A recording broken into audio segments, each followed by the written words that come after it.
Hi friends, നമുക്കിത് colour paper ഉപയോഗിച്ചൊരു പൂ ഉണ്ടാക്കിയാലോ? അതിന് വേണ്ടിയിട്ട് ഇതേപോലെ കളർ പേപ്പറുകൾ ഞാൻ ഇതേപോലെ ചതുരത്തിലൊന്ന് വെട്ടിയെടുക്കാം കേട്ടോ.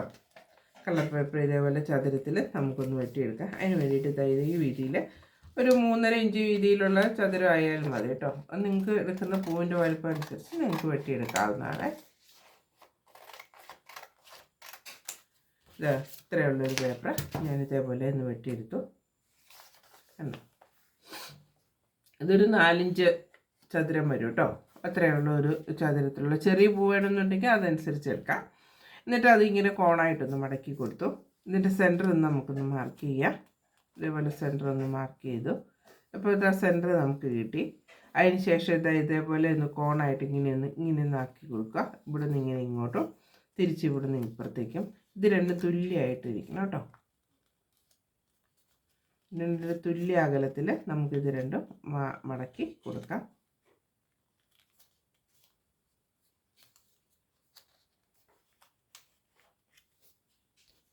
അതിന് ശേഷം ഇതിൻ്റെ സെൻറ്റർ നമുക്കിതിങ്ങനെ ഒന്നും കൂടി ഒന്ന് മടക്കി കൊടുക്കാം.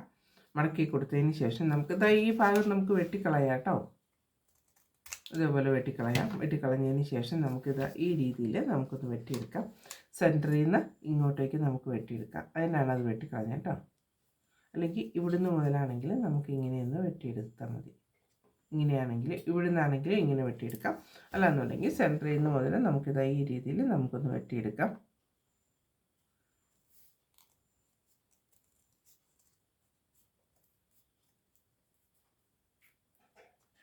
ഇത്ര മരം മതി കേട്ടോ. ഇപ്പുറത്തെ സൈഡും അതുപോലെ തന്നെ നമുക്ക് വെട്ടിയെടുക്കാം.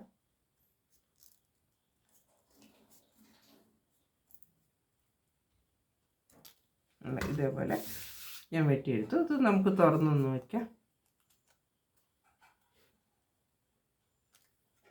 ഇതെങ്ങനെ നമുക്ക് കിട്ടും കേട്ടോ. അപ്പോൾ ഇവിടെ ഏതെങ്കിലും വെട്ടാത്തുണ്ടെന്നുണ്ടെങ്കിൽ അത് നമുക്കൊന്ന് വെട്ടിയെന്നെടുക്കണം. ഒരേ രീതിയിൽ വേണം കേട്ടോ വെട്ടിയെടുക്കാൻ. ഇതേപോലെ വെട്ടിയെടുത്തു. നമുക്കിങ്ങനെ കിട്ടി. ഇങ്ങനെ കിട്ടിയതിന് നമുക്ക് കത്തിരിക്കയുടെ അറ്റം കൊണ്ട് നമുക്കിത് ഇതേപോലെ ഒന്നാക്കിയെടുക്കണം. ഇങ്ങനെയൊന്ന് എല്ലാ പെറ്റലും ഇങ്ങനെയൊന്ന് വളച്ച് മേളിലേക്ക് ഒന്ന് ഇങ്ങനെ ഒന്നാക്കിയെടുക്കുക.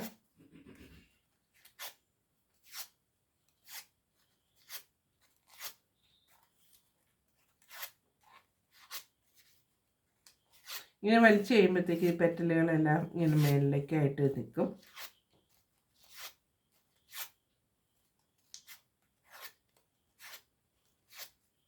അപ്പോൾ പൂത ഈ രീതിയിൽ നമുക്ക് കിട്ടും. അതുകൂടെ അതിനകത്തേക്ക് നമുക്ക് വേറൊരു കളറും കൂടെ എടുക്കാം. ഒരു ചെറിയൊരു പേപ്പർ മതി കേട്ടോ അതിന് വേണ്ടിയിട്ട്. അതും ഇങ്ങനെയൊന്ന് കട്ട് ചെയ്തെടുത്തതിന് ശേഷം നമുക്കിതിങ്ങനെയൊന്ന് മടക്കി ഇതേപോലെ ഒന്ന് മടക്കി കോണായിട്ടൊന്ന് മടക്കിയിട്ട് നമുക്ക് റൗണ്ട് ഷേപ്പിലൊന്ന് വെട്ടിയെടുക്കാം. അല്ലാതെ ഇങ്ങനെ മടക്കാതെ തന്നെ നിങ്ങൾക്ക് റൗണ്ട് ഷേപ്പിൽ വെട്ടാൻ പറ്റുമെങ്കിൽ അങ്ങനെ റൗണ്ട് ഷേപ്പിലൊന്ന് വെട്ടിയെടുക്കാം.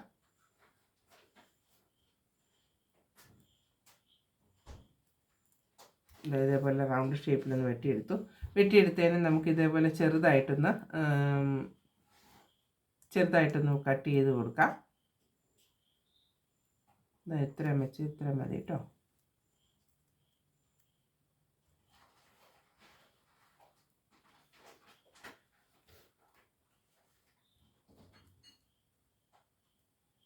ഇതേപോലെ കട്ട് ചെയ്തെടുത്തു.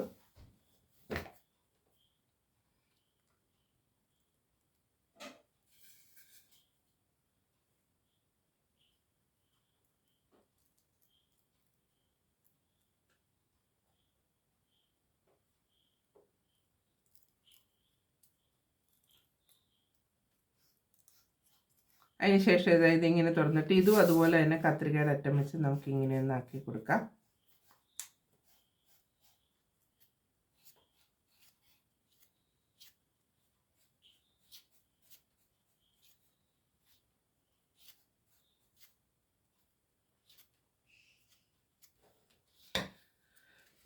എന്നിട്ട് അത് ഇതിൻ്റെ നടുക്ക് നമുക്ക് ഒട്ടിച്ചു കൊടുക്കണം.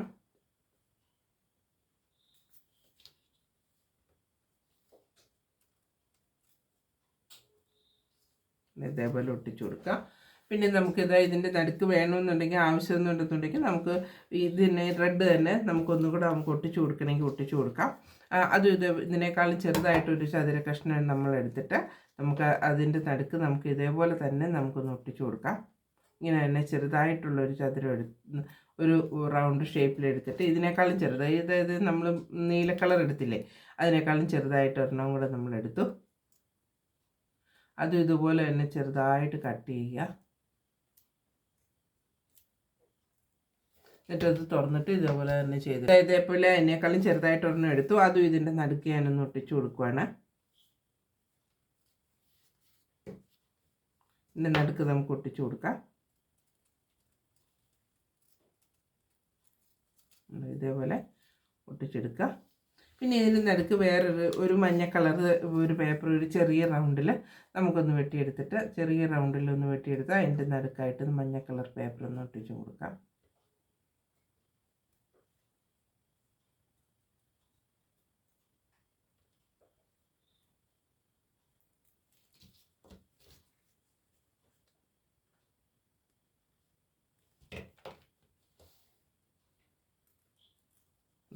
എൻ്റെ പൂ നമുക്ക് റെഡിയാക്കി കിട്ടും. നല്ല ഭംഗിയുള്ള പൂക്കൾ നമുക്ക് ഇതേപോലെ റെഡിയാക്കി എടുക്കാൻ പറ്റും. ഇനി തണ്ടിന് വേണ്ടിയിട്ട് ഒരു ഗ്രീൻ കളർ പേപ്പർ എടുത്ത് നമുക്കൊന്ന് ചുറ്റി എടുത്തിട്ട് നമുക്ക് തണ്ടിന് വേണ്ടിയിട്ട് നമുക്ക് ഒട്ടിച്ചെടുക്കാവുന്നതാണ്. ഞാനിപ്പോൾ ചെറിയൊരു ഷീറ്റ് പേപ്പറാണ് എടുക്കുന്നത്. ഇത്രയുള്ളൊരു പേപ്പർ നമ്മൾ ഇതിങ്ങനെ റോള് പോലെ ട്യൂബ് പോലെ ആക്കി എടുത്തതിന് ശേഷം നമുക്ക് അത് ഇതിൻ്റെ അടിയിലേക്ക് നമുക്ക് ചുറ്റി കൊടുക്കാം.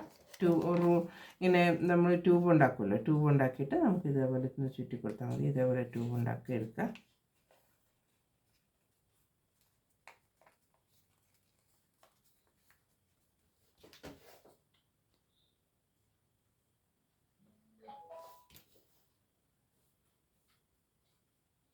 ഇങ്ങനെ ട്യൂബ് ഉണ്ടാക്കി എടുത്തിട്ട് നമുക്കിതേപോലെ ഇതിൻ്റെ അകത്തേക്ക് നമുക്കൊന്ന് ചുറ്റി കൊടുത്താൽ ഇത് നമ്മൾ ഇങ്ങനെ ഒന്ന് കട്ട് ചെയ്തെടുക്കുക. കുറച്ച് കട്ട് ചെയ്താൽ മതി കേട്ടോ. ഒന്ന് കട്ട് ചെയ്തിട്ട് ഇതിങ്ങനെ തുറന്ന് നമുക്ക് അപ്പുറത്തെ സൈഡിൽ നിൽക്കി തുറന്നിട്ട് നമുക്ക് ഫെവിക്കോൾ വെച്ച് ഇതേപോലെ തൂത്ത് അത് പൂവിൻ്റെ മുകളിലേക്ക് ഒട്ടിച്ചു കൊടുത്താൽ മതി. അപ്പോൾ പൂവും തണ്ടും ഒക്കെ ആയിട്ട് നമുക്കിതേപോലെ ഉണ്ടാക്കിയെടുക്കാം. ഉണ്ടോ? ഇതേപോലെ നല്ല ഭംഗിയുള്ള പൂക്കൾ നമുക്കിതേപോലെ കളർ പേപ്പർ ഉപയോഗിച്ച് ഉണ്ടാക്കിയെടുക്കാം. കുട്ടികൾക്കൊക്കെ സ്കൂളിലേക്കൊക്കെ ആവശ്യത്തിന് സ്കൂളിലുള്ള ആവശ്യങ്ങൾക്ക് വേണ്ടിയിട്ട് സ്കൂളിലെ ക്രാഫ്റ്റ് വർക്ക് ചെയ്യുന്നതിന് സിമ്പിളായിട്ട് വളരെ എളുപ്പം നമുക്ക് ചെയ്തെടുക്കാൻ പറ്റുന്ന പൂക്കളാണ്. നല്ല മനോഹരമായിട്ട് ഭംഗിയുള്ള പൂക്കളാണ് ഇതെല്ലാം. ഉണ്ടോ? ഇതേപോലെ നിങ്ങളെല്ലാവരും ഒന്ന് ഉണ്ടാക്കി നോക്കുക കേട്ടോ. അത് തന്നെയല്ലേ നമുക്ക് വീടുകളിൽ വെക്കുന്നതിനും ഇതേപോലെ ക്രാഫ്റ്റ് വർക്ക് ചെയ്ത് പൂക്കളുണ്ടാക്കി വെക്കുന്നതിനും ഇതേപോലെ കളർ പേപ്പർ മതി. നിസ്സാരമായിട്ട് ഇച്ചിരി കളർ പേപ്പർ മതിയല്ലോ, അത് ഉപയോഗിച്ച് നമുക്ക് മനോഹരമായിട്ടുള്ള ഭംഗിയുള്ള പൂക്കൾ നമുക്ക് ഇതേപോലെ ഉണ്ടാക്കിയെടുക്കാവുന്നതാണ്. നിങ്ങളെല്ലാവരും ഇതേപോലെ ഒന്ന് ഉണ്ടാക്കി നോക്കുക. അതുപോലെ തന്നെ നിങ്ങൾ ലൈക്ക് ചെയ്യാനും ഷെയർ ചെയ്യാനും ചെയ്യുക. അതുപോലെ ആദ്യം കാണുന്നവരെ ഒന്ന് സബ്സ്ക്രൈബ് ചെയ്യുക. നിങ്ങൾ എൻ്റെ ആദ്യം കാണുന്നവർക്ക് വേണ്ടിയിട്ട് എൻ്റെ എല്ലാ വീഡിയോ കാണുന്നതിന് ഓൾ എന്ന ഓപ്ഷനിൽ ക്ലിക്ക് ചെയ്ത് കഴിയുമ്പോഴത്തേക്കും നിങ്ങൾക്ക് എൻ്റെ എല്ലാ വീഡിയോ കാണാനും പറ്റും. നിങ്ങളെല്ലാവരും കണ്ട് അതിൻ്റെ അഭിപ്രായങ്ങളും അറിയിക്കുക കേട്ടോ. താങ്ക്